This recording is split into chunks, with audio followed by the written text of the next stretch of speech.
교회에서 사역을 하면서 그 현타라고 하나요? 요새 말로 현자타임 이제 이래도 되는 건가 싶은 그런 생각이 들은 적이 있는데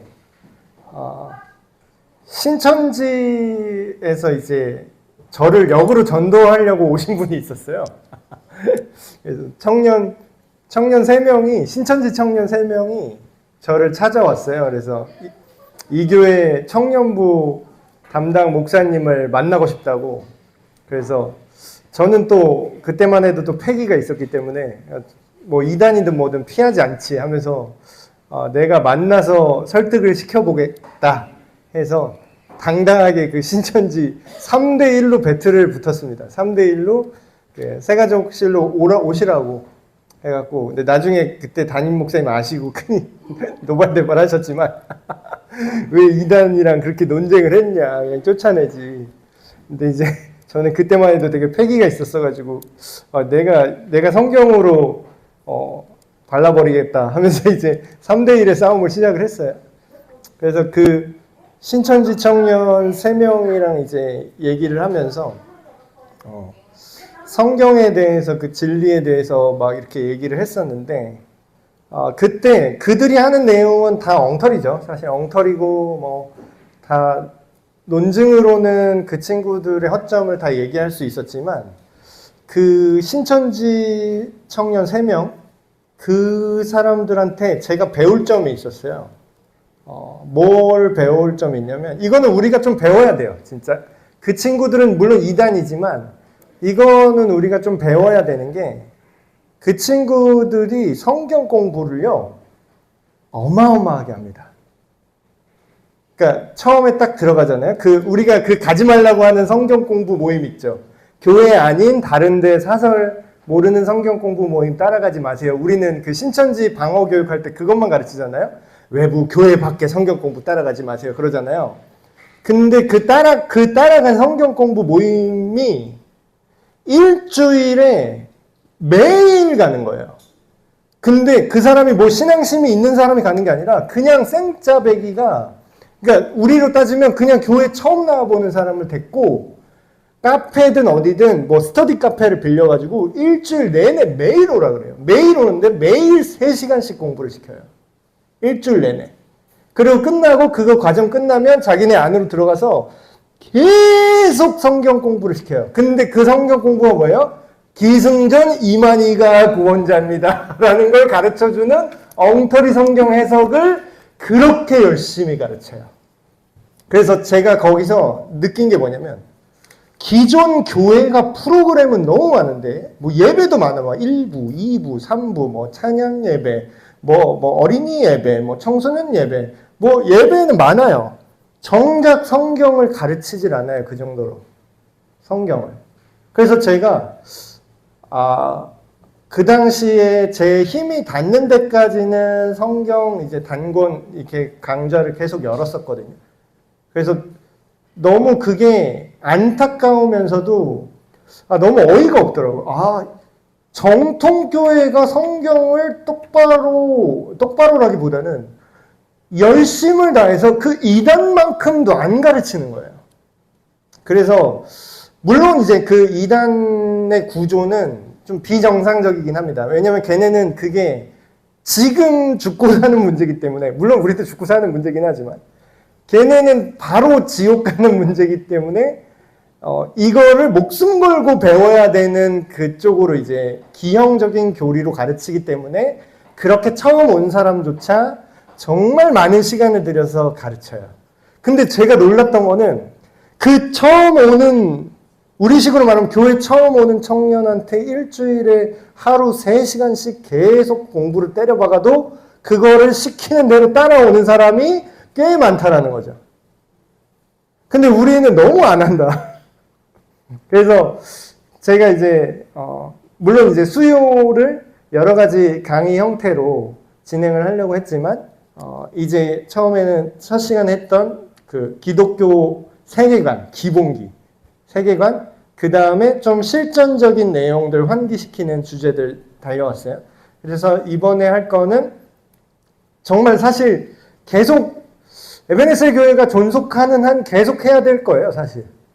근데 이제 성경을 시작부터 끝까지 쭉 하려면은 너무 엄두가 안 나잖아요. 이게 66권짜리니까. 그래서 정말 핵심적인 거 단권식으로 딱딱딱 뽑아서 이 성경이 뭘 말하는 바를 열심히 배워보는. 그래서 저는 근데 성경 공부라는 표현을 이걸 쓰는 게 조금 안 좋다 하시는 목사님들도 있어요. 왜냐하면 처음에 이게 되게 좋은 의미로 시작을 했는데 이게 진짜 공부가 돼버렸어. 그러니까 여기서 말하는 공부는 안 좋은 의미의 공부죠. 그냥 머리로만 나 이 과정 마쳤어. 나 이 과정 마쳤어. 땡. 정말 공부만 하고 내 인생이랑 아무 상관없이 돼버리는 그런 것들이 있어서 어떤 목사님들이나 어떤 신앙인들은 이렇게 얘기합니다. 성경 공부해봐도 필요도 없더라. 또 이렇게 얘기해요. 근데 이제 그거는 모든 거에 다 해당돼요.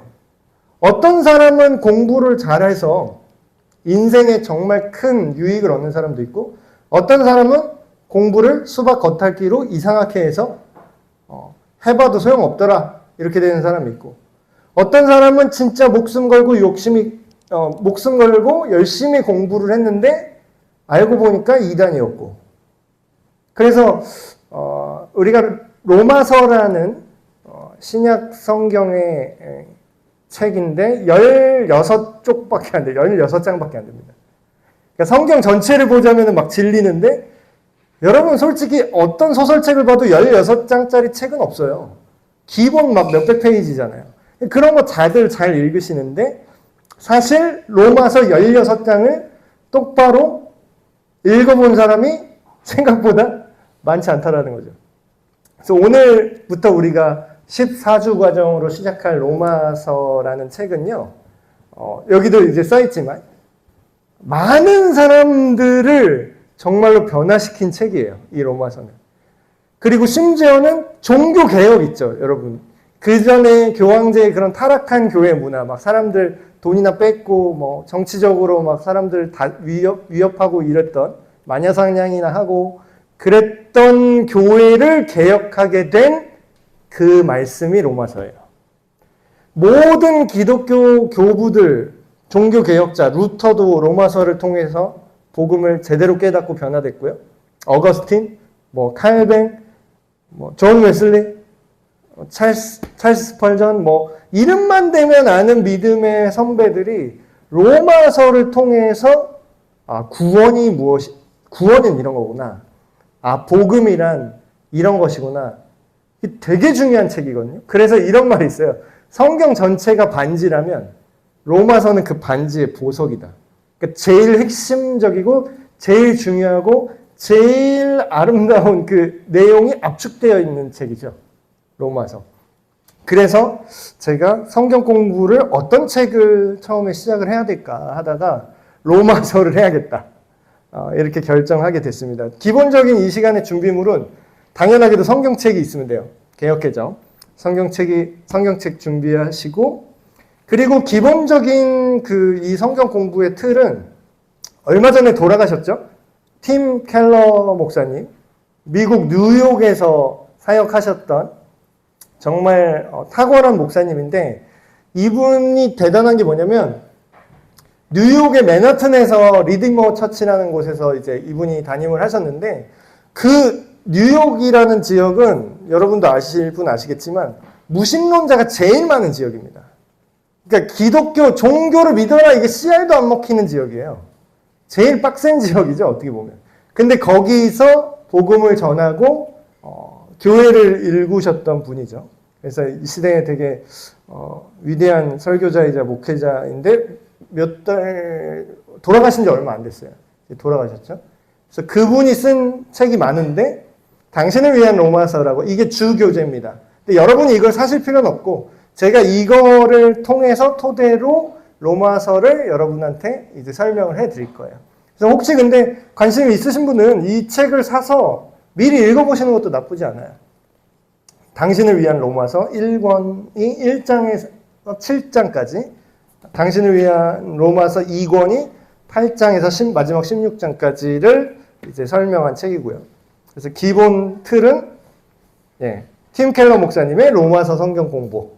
요 책으로, 요 책의 진도에 맞춰서 14주 과정으로 제가 준비를 했습니다. 그래서 이거를 뭐 다 사실 필요는 없고 다 들고 오실 필요는 없고 제가 이렇게 교환을 매주 한 장으로 압축해서 드리긴 할 거예요. 그래서 이거는 이 로마서를 쭉 읽고 우리가 이걸 이해하는데 핵심적인 어떤 주제나 생각들을 나중에 이렇게 한번 요약해서 보시라고 제가 이렇게 준비를 해드릴 겁니다. 그러면 이제 오늘 1장인데 로마서 1장부터 쭉 보는데 오늘은 17절까지만 보겠습니다. 자, 기도하고 시작하겠습니다. 하나님 아버지, 이 세상에서 많은 사람들이 주님을 알고 주님의 구원을 알고 또한 주님의 놀라운 복음의 기쁜 소식을 알려주셨던 그 아름다운 책 로마서를 이제 우리 에베네셀 교회가 함께 이 책을 통해서 주님의 말씀을 다시 한번 우리 마음속에 우리의 삶 속에 새기고자 합니다. 이렇게 계속해서 주님의 말씀을 읽고 그 뜻을 우리로 이해하게 하셔서 이 책을 읽고 변화를 받아 새롭게 된 수많은 믿음의 선배들처럼 우리 에베네셀 교회의 성도님들 한 사람 한 사람이 주님의 복음으로 변화를 받아 새롭게 되게 하여 주시옵소서. 우리 주 예수 그리스도의 이름으로 기도합니다. 아멘. 한번 쭉 보겠습니다.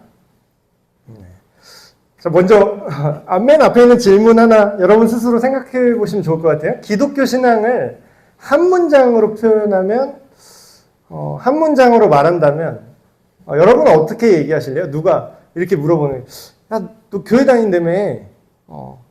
근데 너 친구가 와가지고 이렇게 얘기를 하는 거죠. 너 집사라며. 막 이래서 물어보는 거야. 되게 부담스럽죠?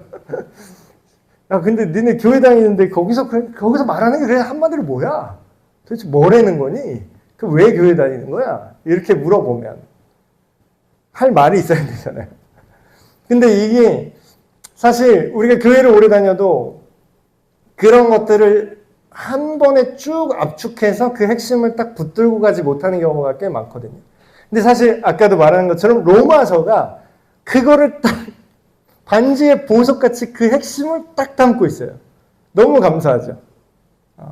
그래서 뭐 여러 자기만의 언어로 기독교 신앙을 한 문장으로 얘기해 보는 거를 연습을 해보시면 좋을 것 같아요. 저 같은 경우는 이게 때에 따라 많이 바뀌었는데 지금 가장 최신의 한 문장은 이런 걸로 바뀐 것 같습니다. 기독교 신앙을 한 문장으로 얘기하면 예수님과 영원히 함께하는 것. 너무 압축하긴 했죠? 예수님과 영원히 함께 사는 것. 이게 정답이 딱 있는 건 아니에요. 성경이 말하는 그 복음의 어떤 여러분이 느끼는 그 한 절이 다를 수 있으니까. 그래서 오늘 이 로마서 1장이 정말로 중요한 책인데 한번 보면서 얘기하겠습니다. 자, 1절부터 쭉 가볼게요. 예수 그리스도의 종 바울은 사도로 부르심을 받아 하나님의 복음을 위하여 택정함을 입었다. 그래서 바울이 로마에 있는 교회에게 쓰는 편지예요. 편지지만 사실상 신학 논문이라고 봐도 족할 정도로 정말로 정리가 잘 되어 있습니다. 근데 로마가 지금으로 말하면 어떤 느낌이냐면 세계의 중심지예요. 세계. 그 당시 세계의 정가운데라고 보시면 돼요. 로마가 세계를 정복했을 때 그 수도예요. 그리고 로마는 또 어떤 곳이냐? 나중에 계속해서 기독교인을 핍박한 도시이기도 합니다. 로마에 교회가 있었는데 우리처럼 이렇게 지상에 교회가 있지 않았어요. 어디 있었냐면 지하 무덤에 몰래 숨어서 예배드렸어요. 그 당시 이제 무덤을 땅을 파서 지하에다 만들었거든요.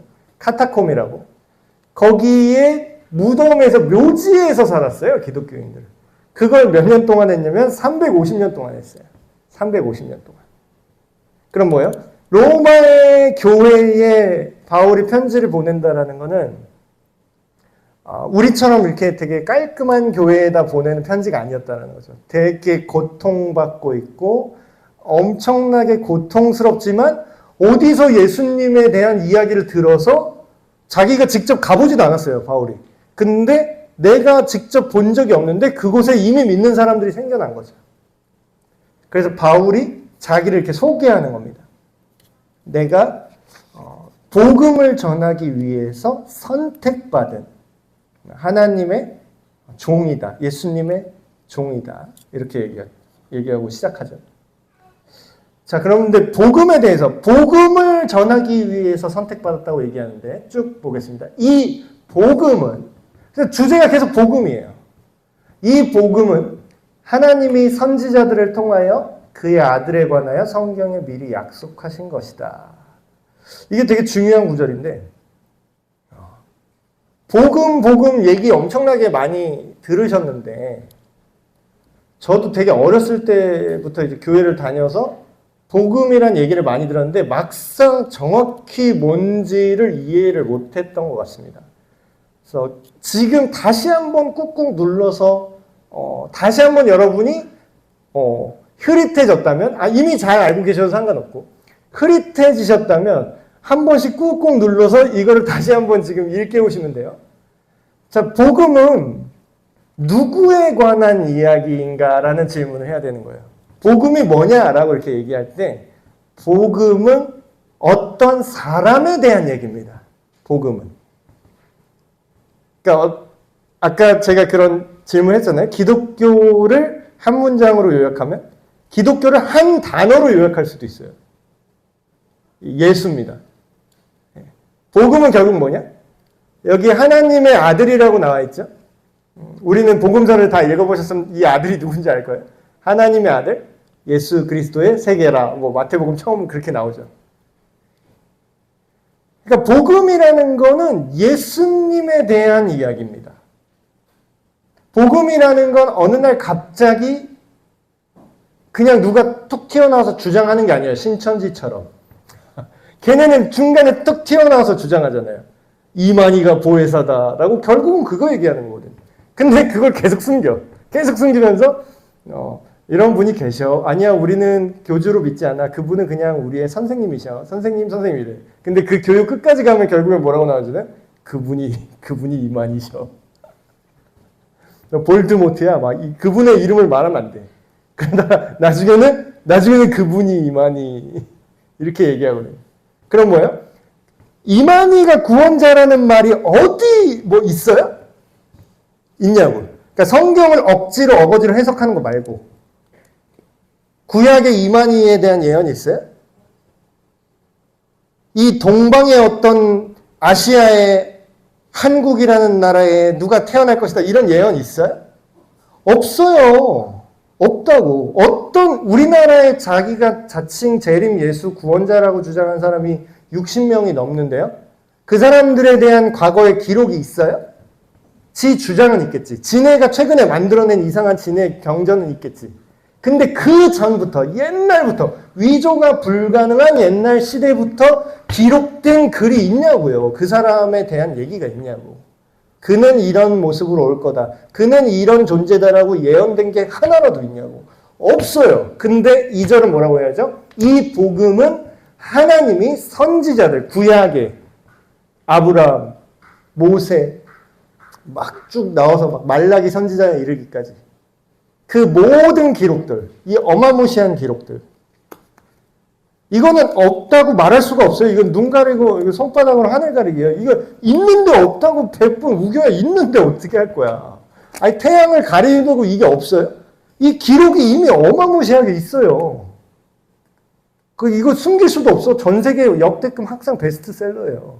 끝났어. 그럼 뭐예요? 하나님이 구약과 모든 선지자들을 통하여 그의 아들에 관하여 성경에 뭐라고요? 미리 위조가 불가능하게 미리 약속이 돼 있다. 이거를 사람들이 안 믿는 거지 기록이 없진 않아요. 신천지는 다른 여타 교주들은 기록조차 없어. 중간에 지들이 만들어낸 기록은 있지. 근데 미리 약속한 기록이 없어요. 그럼 뭐예요? 복음만 이게 있다는 거예요. 복음만. 쭉 볼게요. 그의 아들에 관하여 말하면 하나님의 아들이죠. 어떤 방식으로 오실 것이냐? 육체로는 다윗의 혈통으로 나셨고, 최근에 기초 복음반 이렇게 얘기를 하다가 처음 이제 들으시는 분들이 많잖아요. 처음 들으시는 분이 근데 제가 질문이 있는데 예수님이 인간으로 태어나신 게 맞나요? 신이 인간으로 태어난 게 맞아요? 이렇게 물어보는 거예요. 그러니까 신은 따로 이렇게 존재해야 될 것 같은데 인간으로 이렇게 태어났다는 게 성경을 안 읽어보셨으니까 잘 익숙하지 않으신 거예요. 예수님은 하나님이시고 구원자라 그러니까 그러면 예수님도 어린 시절을 보내셨나요? 그러니까 질문을 하시더라고요. 맞습니다. 어린 시절 여기 써 있잖아요. 육신으로 그냥 태어나셨다니까요. 어린 시절을 다 보내셨죠. 근데 누구의 혈통으로 태어났냐고요? 다윗의 족보로 태어났어요. 이 족보 얘기만 해도 뭐 오늘 끝날 때까지 다 얘기해도 뭐 부족해요. 요셉 계열과 마리아 계열 어느 쪽으로 해도 다 맞아떨어지게끔 앞뒤가 딱 맞는 그 단 한 사람, 모이는 한 사람이 나사렛 예수밖에 없어요. 다윗의 혈통으로 나셨고 성결의 영으로, 이건 성령이에요. 성령. 거룩한 영. 성령으로 어떤 능력이 일어났느냐? 죽은 자들 가운데서 부활하셔. 십자가에서 부활하신 사건이죠. 이만희가 죽었다가 부활했어요? 모욕죄 될래나? 이렇게 얘기하면. 다른 어떤 교주가 우리를 위해서 대신 죽은 적이 있습니까? 성경에도 써 있어요. 막 교회 안에서 파벌 일으키고 막 싸우는 장면이 나오죠. 고린도서에. 근데 바울이 뭐라고 합니까? 나는 아볼로파야, 나는 바나바파야. 자기 라인을 만든 거야. 그래서 여기서 누구 목사님 파야? 난 누구 라인이야? 난 누구 라인이야? 이렇게 막 싸우니까 바울이 뭐라고 그러죠? 야, 내가 너희를 위해서 십자가에 못 박혔니? 야, 아볼로가 널 위해서 십자가에 못 박히고 부활했니? 야, 니네 라인으로 따르는 무슨 목사님 그 사람이 널 위해서 십자가에 못 박혀 부활했니? 아니다. 오직 예수님만이 십자가에서 죽으시고 부활하셔서 그가 하나님의 아들이신 것이 증명됐다는 거예요. 신은 죽지 않는 거죠. 죽을 수가 없죠. 곧 그 존재가 누구라고요? 우리의 주인님. 그러니까 우리가 현대에 이 주님 이렇게 교회 사람들 막 얘기하잖아요. 주여, 기도할 때 주여 하죠. 근데 이거는 우리가 이해 못하는 개념이에요. 사실 현대에서 우리가 노예로 살아본 적이 없기 때문에. 근데 이거를 원래 이 성경 시대의 얘기는 뭐냐면요. 내가 노예라는 뜻이에요. 내가 노예고 당신이 나의 주인님이라는 뜻이에요. 그 옛날 영화 보면은 노예 이렇게 메이드라고 이렇게 커피 타갖고 이렇게 오고 주인님하고 치마 입고 다니고 이렇게 주인님 뭐 준비됐습니다. 집사가 이렇게 와갖고 주인님 뭐 마차가 준비됐습니다. 이런 거 있죠. 그런 느낌이에요. 내가 주님 하는 거는 그분의 다스림에 완전히 들어가는 거예요. 내가 그분한테 완전히 맞춰야 되는 거예요. 근데 우리가 이 개념이 약하니까 현대에서 교회만 다니는 분들은 어떤 문제가 있냐면 하나님이 나한테 맞춰줘야 돼. 그러니까 내가 교회 생활을 하니까 하나님 내 인생을 잘 풀리게 해줘야 돼. 그럼 뭐예요? 이게 컨셉 자체가 잘못된 거예요. 누가 주인이라고요? 예수 그리스도가 주인이라는 거예요. 그로 말미암아 우리가 은혜와 사도의 직분을 받아 그의 이름을 위하여 모든 이방인 중에서 믿어 순종하게 한다. 믿어서 순종하게 한다. 이게 되게 중요한 말이죠. 우리가 교회에서 좀 잘못 얘기하는 부분 중에 그런 것들이 좀 많은 것 같아요. 그러니까 옛날에 더 그런 게 많았던 것 같아요. 저도 이런 방식을 성경을 계속 읽으면서 진짜와 진짜를 흉내내는 거의 차이를 좀 발견한 게 있어요. 진짜는 뭐냐면요. 믿음이 시작이에요. 믿음이. 믿어야 순종하게 되는 거지. 순종을 일단 하면 믿음이 생기는 게 아니에요. 근데 옛날에는 약간 거꾸로 얘기한 적이 있었어요. 막 부흥 강사 목사님이 순종하면 복 받습니다. 근데 이게 물론 앞뒤 맥락에 따라서 그 말이 아예 틀린 말은 아닐 수 있어요. 근데 정확히 말하면 이악 물고 순종한다고 복을 받는 게 아니에요. 복은 뭐예요? 하나님과의 관계가 복이에요. 근데 모르는데, 믿음이 생기지 않았는데 어떻게 복을 받아요? 그렇죠? 그래서 정확히 바울은 이해하고 있죠. 이방인 중에서 믿어서, 지금 이 예수님에 대한 이야기를 믿어서 우리가 순종하게 된다. 그 순종이 뭐예요? 또 이것도 또 잘못하는 거 되게 많아. 목사님 시킨 대로 하면 순종해? 제가 나중에 누가 내 목에 총 겨누고 동성애가 인권이라고 말해. 안 그러면 너와 네 가족을 죽일 거야. 그러면 제가 덜덜덜 떨면서 사실 동성애도 하나님의 사랑입니다. 이러면 내 말 들을 거예요, 여러분? 하나님 말을 들을 거예요? 목사 말을 들을 거예요? 그게 정답이죠. 그러니까 순종하라는 것도 뭐에 순종하게 하는 거예요?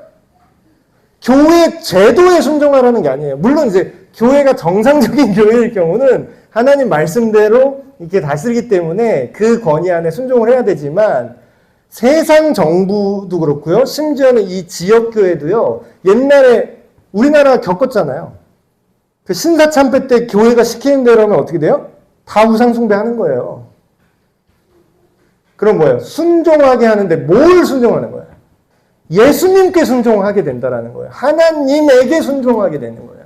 제대로 된 교회는 목사교를 만드는 게 아니라 예수님이 누군지 알려주고 예수님을 여러분이 다 따르게 하는 거예요. 제가 그렇게 얘기했잖아요. 저는 코치고 여러분이 내가 잘 따를 테니까 나를 잘 받쳐주시오 이게 아니라 여러분이 예수님을 알고 잘 따를 수 있게 나도 도와준다는 거지. 이 개념이 성경적인 거예요. 믿어 순종하게 한다. 너희도 여기서 말하는 너희는 뭐예요? 교회예요. 제가 말했죠. 교회가 건물이 아니라 그랬죠. 시스템이 아니라 그랬죠. 조직이 아니라 예수님을 믿는 여러분 한 사람 한 사람이 뭐예요? 에베네셀 교회인 거예요. 우리가 교회예요. 우리가. 너희도 그들 중에서 예수 그리스도의 소유로 그러니까 내 인생 내 거라고 생각하는 게 기본적으로 있잖아요. 사람들. 내 인생 내 거. 내 게 아니라는 거야. 진짜 예수님 믿는 사람은요. 뭐가 바뀐 사람이냐면 내 인생이 내 게 아니게 된 사람입니다. 근데 이러면 이제 초신자들은 또 오해하세요. 이렇게 억울하게 내 인생 좀 뺏길 것 같아. 내가 뭔가 손해보는 것 같아. 그게 아니라 내 인생이 내 거라는 게 내 맘대로 하면은 우리 딸 여기 왔나 안 왔나 모르겠는데 딸이 뭐 개발세발 뭘 이렇게 만들면은 다 엉망진창 되잖아요. 근데 아버지의 지도를 받으면 어떻게 돼요? 자기도 더 잘해요. 그러니까 내가 내 맘대로 할 거예요 라는 것보다 내가 주님의 것입니다 라고 사는 게 나한테 더 이익이라는 거예요. 더 나를 가장 아름답고 더 유익하게 하는 거예요. 그러니까 손해보는 게 아니에요. 우리가 예수님의 소유가 된다. 내가 예수님의 종이 된다. 그러니까 뉘앙스가 뭐 내가 막 내 인생은 없어지고 막 질질 끌려다니는 진짜 노예처럼 되는데 그게 진짜 오히려 예수님의 종이 되면 우리가 죄로부터 자유로워지고요. 예수님한테 내가 자유를 얻을 거예요. 예수님 간섭 마세요 하면은 내가 죄의 종이 됩니다. 부르심을 받은 사람들이다. 로마에서 하나님의 사랑하실 받고 성도로 부르심 받은 모든 자에게 하나님 우리 아버지와 주 예수 그리스도부터 은혜와 평강이 있길 원하노라. 이렇게 인사를 하는 거죠. 로마 성도. 먼저 내가 예수 그리스도를 말미암아 너희 모든 사람에 관하여 내 하나님께 감사함은 너희 믿음이 온 세상에 전파됨이로다. 이게 무슨 얘기냐면 그러니까 요즘 우리가 교회가 만들어질 때 어떻게 만들어져요? 요즘 우리가 현대에 만들어질 때 어느 한 목사님이나 어느 한 전도사님이 뜻을 가져야 돼. 주님의 부르심을 받았습니다. 제가 교회를 개척하겠습니다. 결단하면서 3명이서 기도처부터 시작하겠습니다 하면서 이렇게 교회를 만들잖아요. 근데 뭐 이게 잘못된 건 아니지만 이때의 교회는 어떻게 생겼냐면요. 그러니까 지금도 이런 일이 벌어져요. 저기 이게 선교지 이런 데 가면요. 지금도 이런 일이 벌어져요. 중국이나 이런 데 복음이 들어가기 힘든 지역 있죠. 거기는요. 목사님이 없는데 예수님을 믿는 사람이 생겨요. 이거 되게 신기하죠. 목사님이 없어서 지금 뭐 예를 들면 지금 많이 쫓겨났어요. 지금은 또 코로나 이러고 중국이 이제 기독교 전면적인 박해 정책으로 바뀌면서 전에는 약간 방관했었는데 이제는 적극적으로 교회를 탄압하는 모드로 바뀌어갖고 지금은 좀 많이 쭈그러들었는데 옛날에만 해도 중국에 어떤 일이 있었냐면 여기는 목회자를 보내주세요 이런 게 많았어요. 우리가 예수님을 믿는 사람은 많은데 세례를 줄 사람이 없다라는 거예요. 목회자가 없어서. 그 얘기는 뭐예요? 목사가 만드는 교회가 아니라 복음이 먼저 들어가는 거예요. 예수님이 누군지를 먼저 얘기를 들어버린 거야. 로마 교회도 마찬가지죠. 사도가 간 적이 없어.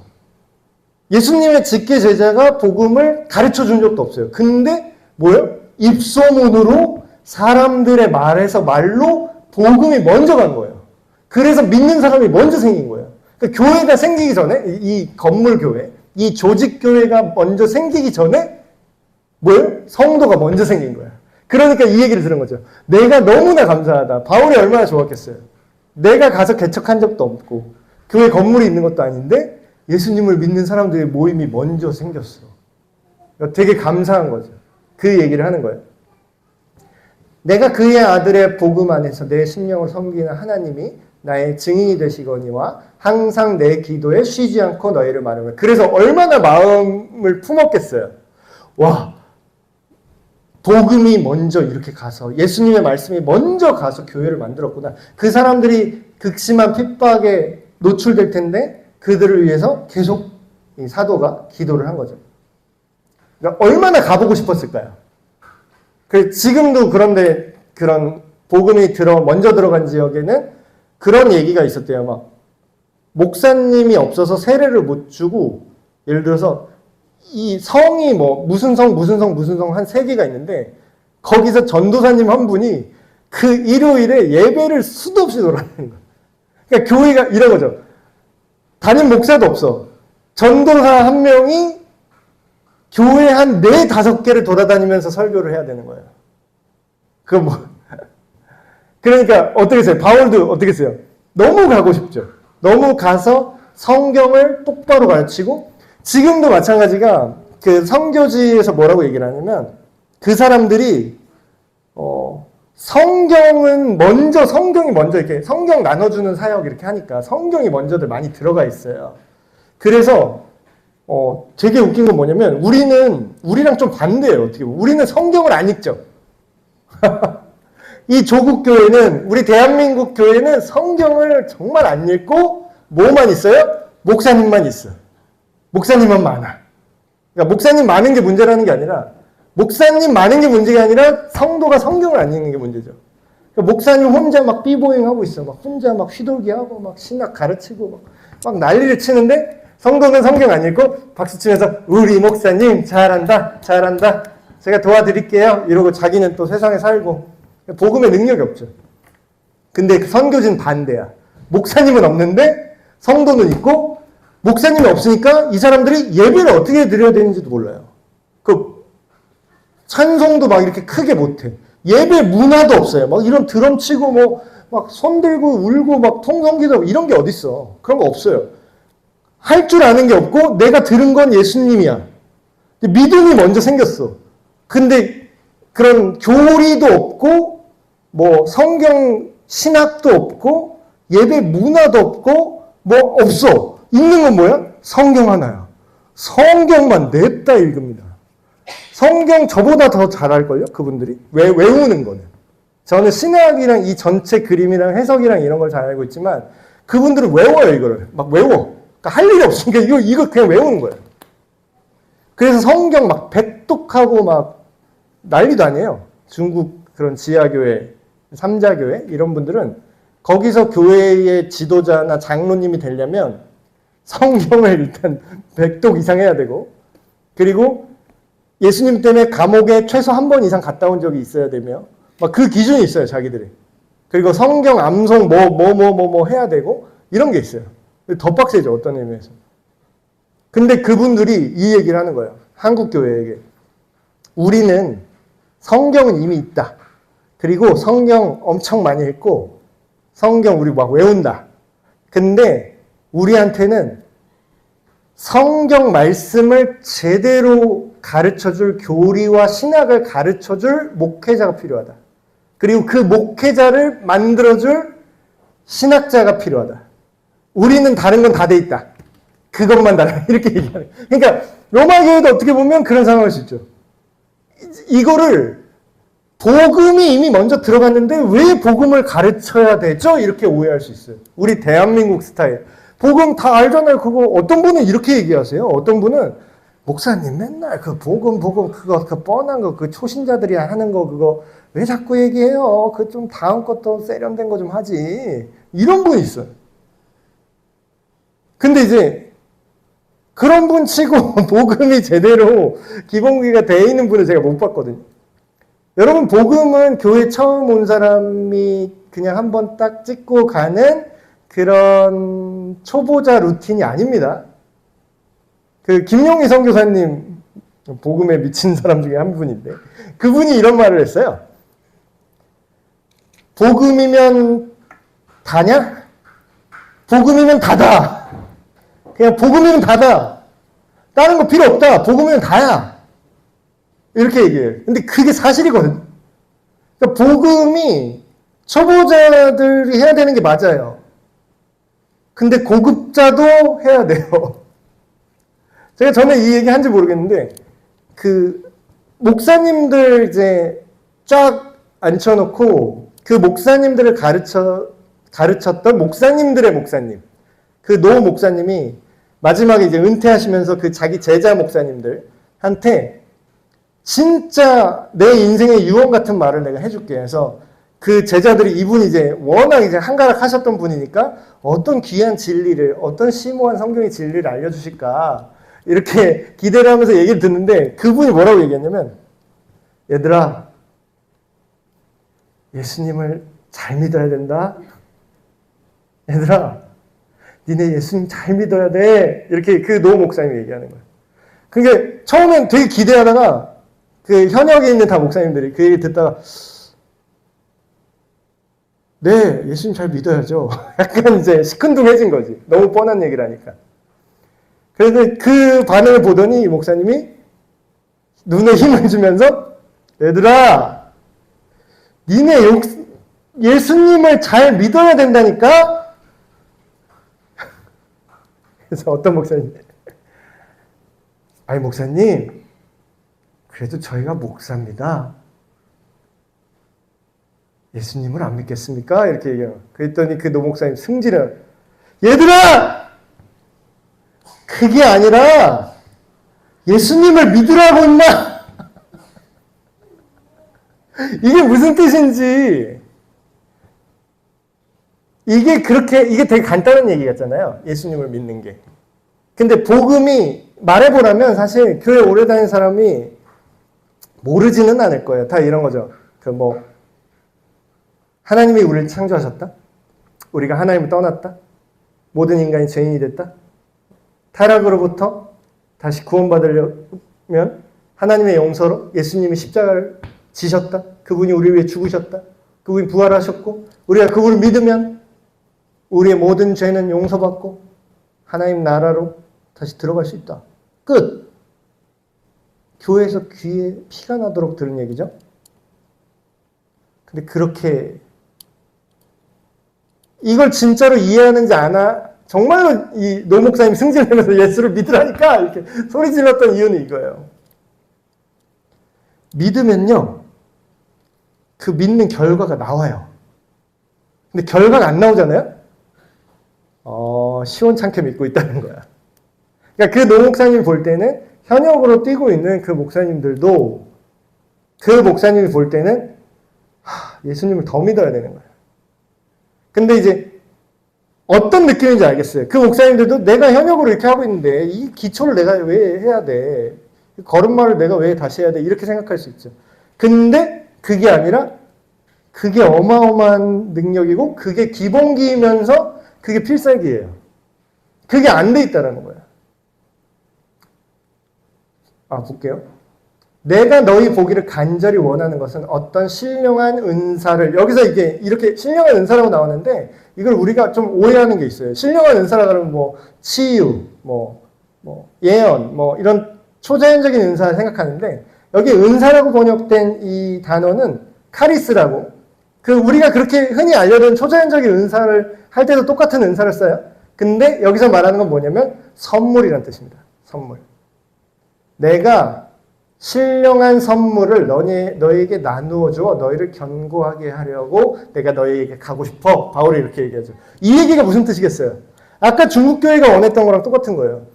다 알아. 복음을 들었어. 내가 예수를 믿어. 근데 더 자세히 예수님의 복음이 무엇인지를 내가 너희한테 더 정확하게 풀어줘서 너희의 믿음이 더욱더 견고하고 흔들리지 않게 해주겠다.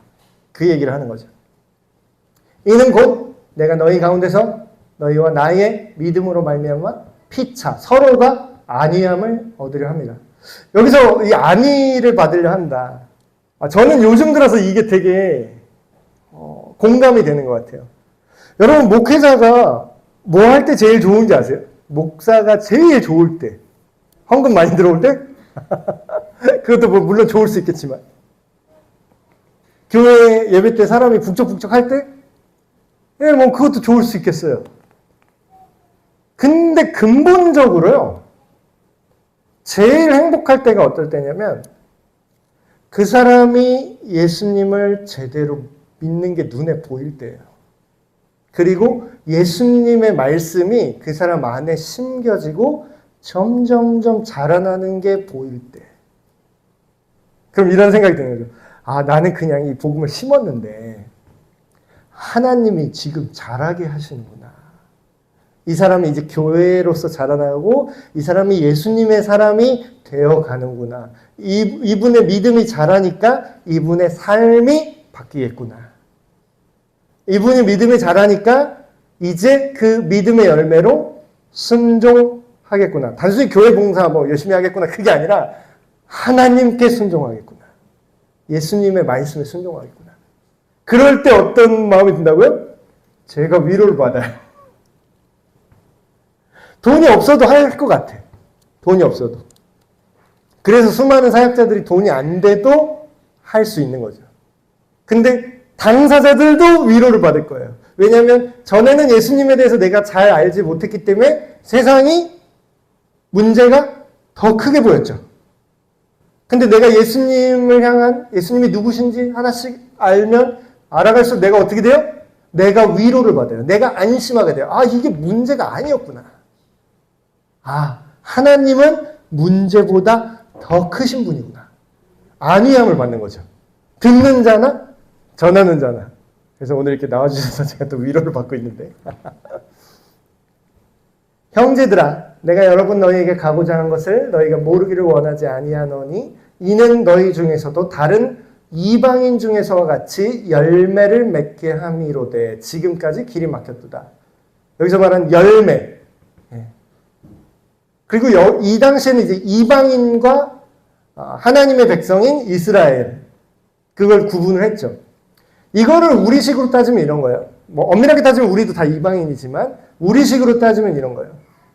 안 믿는 사람 중에서도 우리와 같이, 너희와 같이 예수님을 믿는 열매가 맺게 하고 싶다.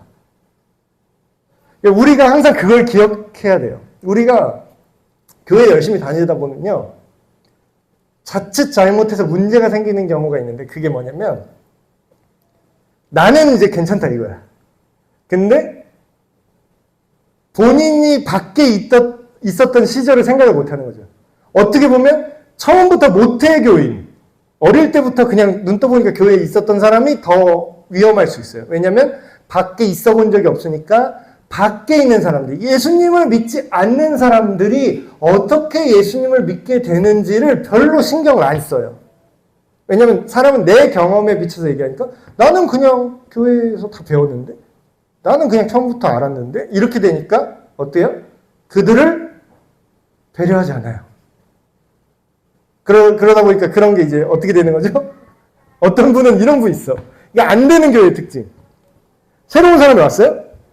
근데 정상적이면 좋아야 되잖아, 우리가. 이 사람이 예수님을 이제 믿을 수 있는 기회가 생겼구나 하고 좋아야 되잖아요. 정상적인 그리스도인들. 근데 이제 이상한 교인들 중에는 그런 사람이 있대요. 자리도 좁은데. 또 누가 왔어 또 막 이러면서 이런 교회가 되겠어요, 안 되겠어요? 예. 그리고 그런 생각하는 교인이 교회가 된 거예요, 안 된 거예요? 아직 교회가 아닌 거예요, 그분. 교회를 아무리 오래 다녔어도 그분은 교회가 된 적이 없어요. 왜냐하면 교회는 예수님을 믿는 사람들의 공동체고, 예수님을 믿는 사람은 나만 믿는 게 아니라 이방인, 안 믿는 사람들 중에도 예수님을 믿어서 열매가 맺히길 원하는 사람이에요. 그 얘기를 하고 있는 거죠. 헬라인이나 야만인이나 지혜 있는 자나 어리석은 자에게 다 내가 빚진 자라.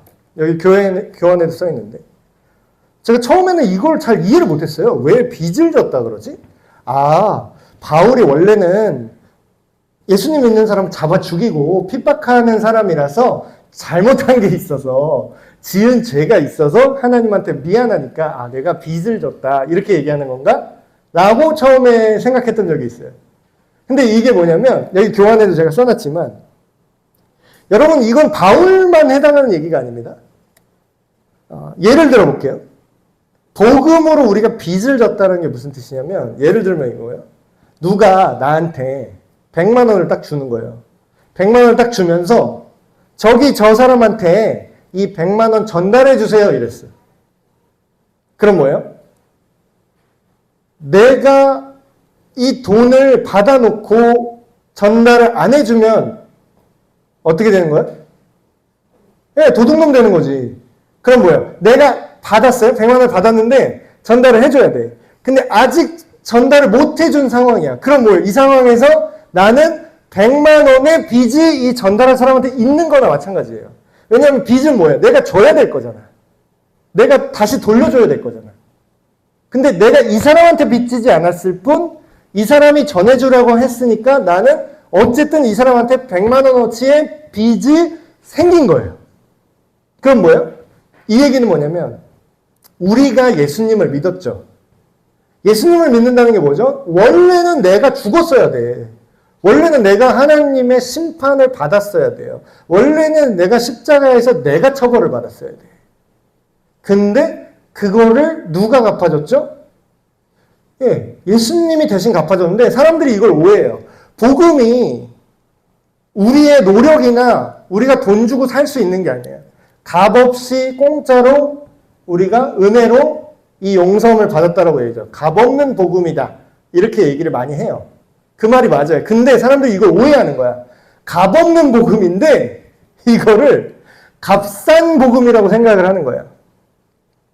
이게 싸구려가 아니에요.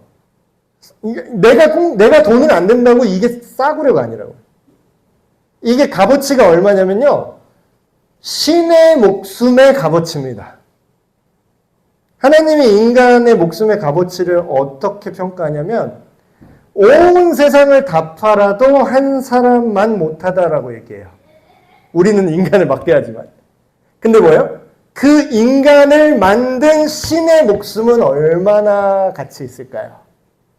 근데 우리가 막 옛날에 그렇게 이제 나는 소중한 존재예요 이렇게 하면서, 우리는 얼마짜리? 그러면 주일학교에서 예수님짜리 이래요. 우리를 위해서 예수님이 생명을 바칠 정도의 값어치를 지불하신 거예요. 그럼 뭐예요? 내가 용서를 받았잖아요. 그럼 뭐예요? 예수님이 뭐라고 해요? 너만 받지 말고 전하라고 하죠. 누구한테? 모든 사람에게 전해라 라고 나한테 줬어요. 그럼 뭐예요?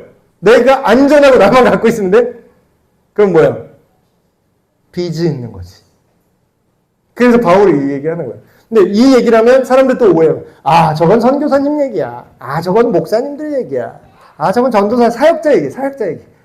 우리 직장 다니기도 바쁜데 뭘 복음이냐. 저 전문 프로한테 맡겨.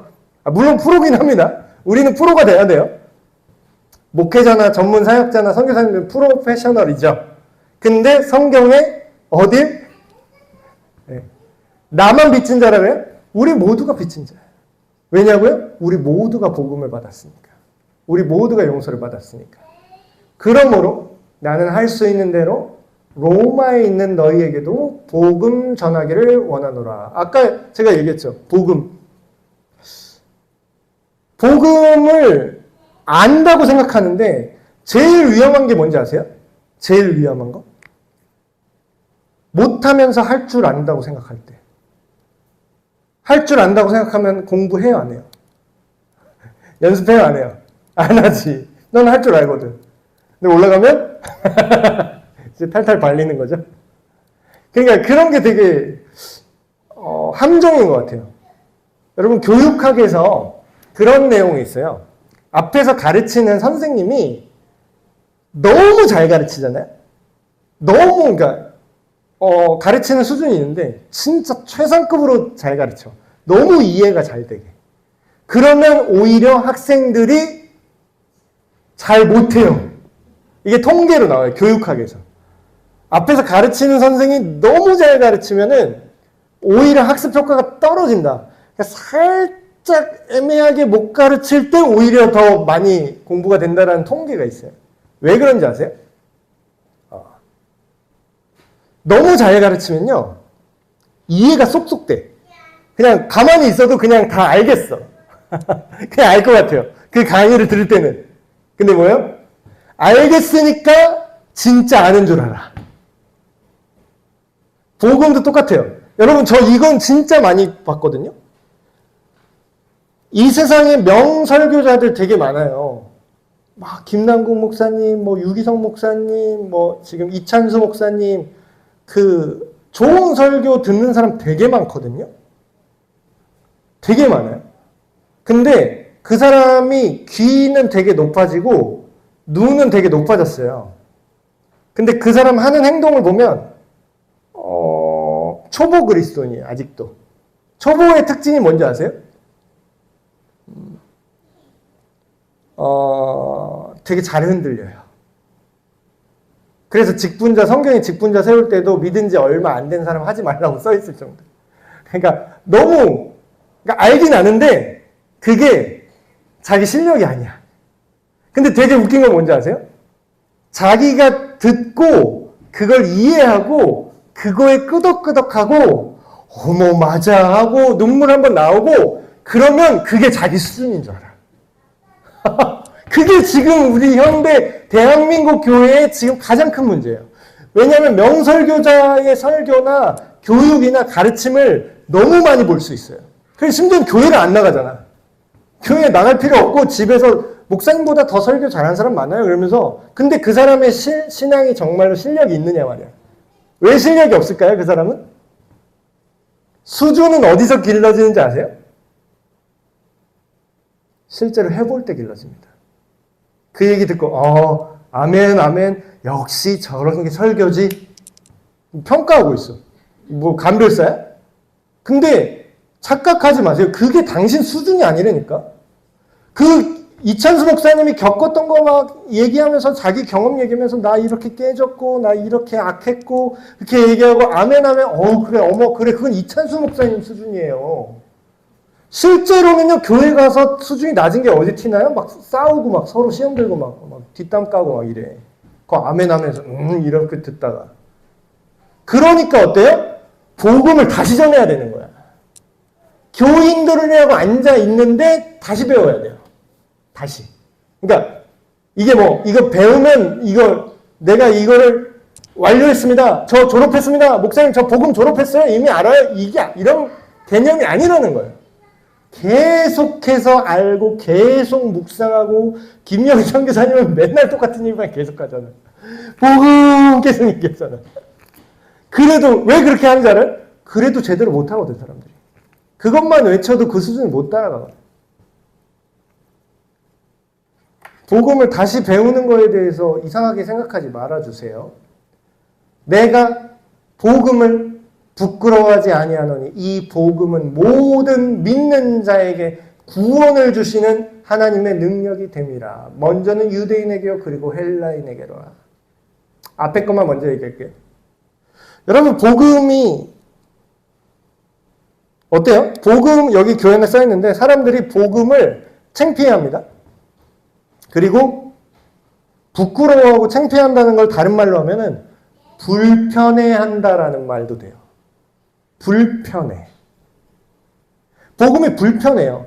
지금 로마 교회의 바울이 이런 복음에 대해서 이제 얘기를 하는데 되게 깔끔한 교회가 아니었다 그랬죠. 되게 불편해요. 왜냐하면 당시에는 주님이 로마 황제거든. 예수가 주라고 부르면 안 되거든. 예수가 주라고 부르면 장사를 못 하거든. 이 당시에는 예수님을 믿으면 가난은 확정됩니다. 지금 우리 대한민국 교회 어때요? 우리 상황은? 예수님 믿고 복받게 해주십시오 그러죠. 예수님 믿고 부자 되게 해주세요 이러죠. 그게 구조적으로 안 되는 시대가 많았어요. 이때는 예수님을 믿으면 거지 확정, 가난 확정. 그럼 뭐야? 부끄러워할 수밖에 없는 상황일 수 있다는 거예요. 근데 심지어는 우리가 뭐 지금 예수님 믿는다고 뭐 우리가 장사를 못해요, 일을 못해요, 뭐 학교를 못 가, 다 할 수 있죠. 그래도 부끄러워하죠. 창피해하잖아. 저도 솔직 고백. 저도 처음에는 복음이 부끄러웠어요. 그러니까 이런 생각을 먼저 했던 것 같아요. 내가 안 믿으면서 나는 믿는 줄 알고 다른 사람이 이걸 안 믿으면 어떡하지? 라는 걱정을 했던 것 같아요. 그러니까 그때 하나님이 저를 보면서 되게 답답하셨을 것 같아요. 너부터 믿어라 이랬을 텐데 니도 안 믿는데 뭘 다른 사람들이 이걸 이상하게 생각하면 어떡하지? 다른 사람들이 이거를 안 받으면 어떡하지? 뭘 그렇게 걱정이 많아? 그러니까 미리 부끄러운 거야, 미리. 이걸 저 사람한테 말하면 안 믿을 텐데 이걸 말하면 말도 안 되는 얘기라고 생각할 건데 미리 부끄러워. 그럼 뭐예요? 내가 안 믿는 거예요, 그건. 내가 안 믿었던 거죠. 근데 바울이 이 복음을 부끄러워하지 않는 이유가 있다 그래요? 복음은 어떤 결과를 가져오느냐? 믿는 사람한테 구원을 준대요, 구원. 구원이, 제가 교원에 보면 이렇게 중간에 16절에 이렇게 써있죠. 복음이 능력이다 이런 얘기 많이 들어보셨을 거예요. 복음이 능력을 주는 게 아니라요. 복음 자체가 능력이에요. 이거는 엄밀하게 다릅니다. 복음을 능력으로 생각하면은 복음을 믿으면 뭔가 복음을 팔아서 내가 하고 싶은 거를 얻는데 도움이 되고 싶어요. 이런 사람들 교회에 은근히 많아요. 약간 기복적으로 복음을 생각하는 사람들. 근데 그게 아니라요. 복음을 통해서 내가 능력을 얻는 게 아니라 복음 자체가 능력이에요. 근데 어떤 능력이냐? 믿고 그걸 받아들이는 사람에게 죄로부터의 자유를 주는 능력이에요. 다시 말하면 하나님처럼 되어가는 능력이에요. 하나님은 죽지 않죠. 하나님은 거짓말 안 하죠. 하나님은 사랑을 베푸시죠. 하나님은 온유하시죠. 하나님은 선하시죠. 내가 그렇게 되는 게 구원이에요. 내가 원하는 걸 얻는 게 구원이 아니라 내가 하나님과 함께 그분을 닮아가서 영원히 살게 되는 그런 존재로 내가 변하게 되는 게 구원이에요. 복음을 믿어야 그렇게 된다라는 거예요. 자, 오늘 마지막 절. 복음에는 하나님의 의로움이 나타나서 믿음으로 믿음에 이르게 하나니 기록된 바 오직 의인은 믿음으로 말미암아 살리라 함과 같으니라. 이 구절을 읽고 마틴 루터가 그 천주교, 지금 말하는 천주교죠? 로마 카톨릭. 맨날 고행했어요. 맨날 고해성사해. 저 오늘도 이런 죄 지었습니다. 죄책감이 계속 자기를 괴롭혔어. 나는 언제 구원받죠? 아, 거기 좀 착하게 살아. 네가 좀 선행도 해야 돼. 네가 마음에 하면 고행도 좀 해. 보석도 해.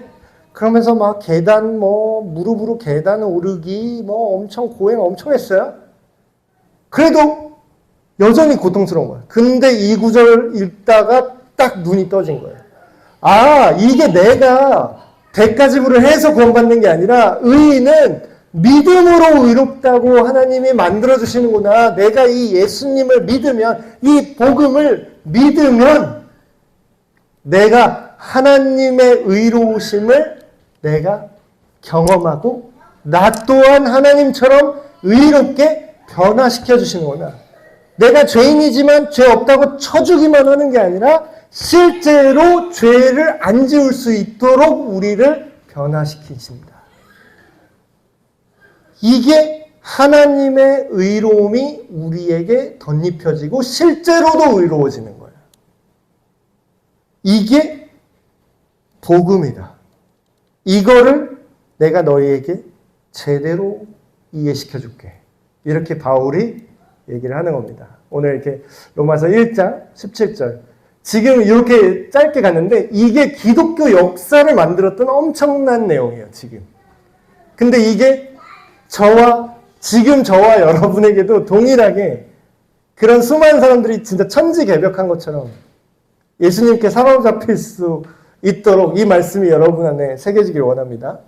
제가 우리 같이 잠깐 기도할까요? 두 가지 기도 제목으로 기도하고 마칠 텐데, 첫 번째, 우리의 행동이 아닌, 우리의 어떤 기여가 아닌, 우리의 노력이 아닌, 오직 하나님에 대한 믿음, 우리를 위해서 예수님을 주신 그 놀라운 복음에 대한 믿음으로 우리를 의롭다고 여겨주셔서 너무 감사합니다, 하나님. 두 번째 기도할 제목은 이 복음을 먼저 나에게 나눠주십시오.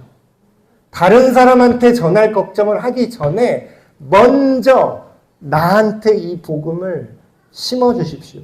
깨닫게 해주십시오. 그리고 복음을 부끄럽지 않게 해주시고 그 다음에 다른 사람에게 이 복음의 빚진 자로서 온전히 전할 수 있도록 우리를 변화시켜 주시옵소서. 이 시간 다 같이 한 마음으로 기도하시겠습니다.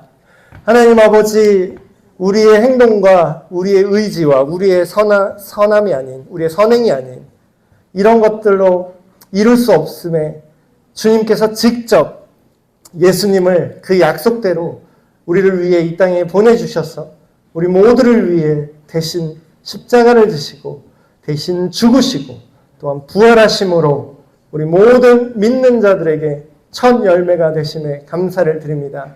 우리가 그 놀라운 복음의 진리를, 대속하신 그 사랑을 우리가 기억하고 믿게 되길 원합니다. 우리 마음속에 우리의 능력이 아닌 하나님의 능력으로 주님을 향한 우리의 믿음의 자세로 그것을 믿음으로 선포하고 또한 믿음으로 받아들이게 하여 주시옵소서. 하나님, 이 복음을 더 이상 부끄럽지 않게 너무나 자랑스럽게 여기길 원합니다. 우리가 우리 스스로 알지 못할 때, 확신하지 못할 때 다른 사람들이나 이 세상이 말하는 그 비난에 우리가 위축되고 부끄러웠지만 이제 다시는 복음을 부끄러워하지 않게 하시고 오히려 나를 구원하고 하나님의 자녀가 되게 하고 또 많은 사람들을 거룩하고 아름답게 회복시킬 하나님의 능력으로서 자랑스럽게 여기게 하시고 그 복음을 나누고 누리고 전하는 복음의 증인된 우리 모두가 되게 하여 주시옵소서. 하나님 아버지, 감사합니다. 오늘 첫 시간 로마서 이렇게 시작합니다. 하나님이 이제 한 주 한 주 로마서에 있는 귀한 진리를 나눌 때에 그저 공부하듯이 그냥 좋은 얘기 듣고 지나가는 것이 아니라 내 삶을 변화시키고 내 삶을 붙드는 하나님의 능력으로 우리의 마음과 우리의 영에 새겨주시길 원합니다. 주님 손에 붙들리게 하여 주시옵소서. 주님을 따르게 하여 주시옵소서. 주님을 구경하는 것이 아니라 주님을 경험하는 우리 모든 에베네셀 교회가 되게 하여 주시옵소서. 우리 주 예수 그리스도의 이름으로 기도하옵나이다. 아멘. 네, 마쳤습니다.